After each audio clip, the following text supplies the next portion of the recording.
As a business leader, your skill is to identify where the biggest opportunities are in your business for growth over the course of the next 12 months. And the challenge is that we're chasing far too many things, and we're not in a position that we're getting seriously strategic about where the biggest opportunities are that sit on the inside of the business. Imagine that I became the CEO of your business and I walked into the day with brand new eyes and ultimately said, okay, great, here are the biggest opportunities that exist. And I'm going to say that as an industry, the things that we do really poorly that are actually the biggest opportunities for growth exist around what we got to do specifically with growing recurring revenue and how we actually get into a position that we can get more of our customers to not only increase the size of their spend, but to increase the frequency of that spend. And the easiest way to do that, without a doubt, is to get on the phone and to ring every single landlord that you currently have today and ask a very simple question: did you have an appetite to grow your portfolio? And in addition to that, we've never been out to your principal place of residence to give you an idea on what it's worth, so then you can go and make some better decisions for the future.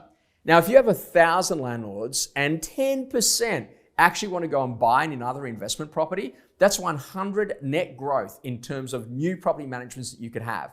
If 10% of your landlords actually wanted to sell their principal place of residence and do something else, that's ultimately another 100 transactions that you could do. So out of your landlords alone, on a rent roll of the size of 1,000, we're talking about an extra 200 transactions.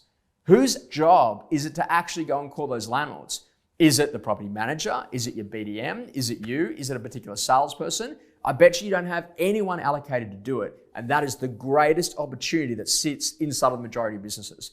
The second thing that is huge inside of residential real estate businesses is all of our past clients. And we are fixated on instant gratification, on finding new clients today, when in fact we are doing nothing with the established clients we already have. Now, if I did that as a real estate trainer, I would be broke by midday. You actually need to be in a position that you need to learn how you can actually change the entire way that you go to work with your past clients. Now, I really want to call them future clients because it seems like a lot of people don't want to deal with what's happened in their past, but in fact, that is the greatest fertile soil to really create an incredible business based on referral.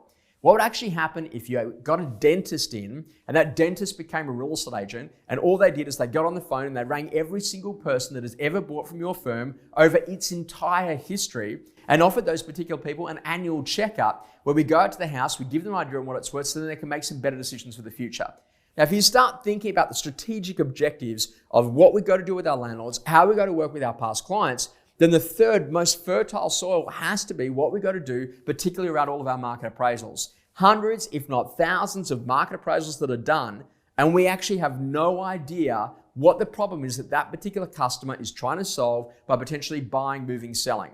And it's absolutely incredible that there is not a CRM in the country that actually tracks consumers based on what their problem type is. Divorces, deceased estates, having a baby, getting married, job relocations, whatever it is. Don't we actually really need to know the problem the customer is trying to solve so we can work out the urgency of that problem to really identify who's next? So next time that you sit down to plan for the success of your business, what are really the biggest opportunities that you see? And how can you make sure that you capitalize on them as a leader? Because you've got to make sure that you're chasing the opportunities that are actually worth the pain of change.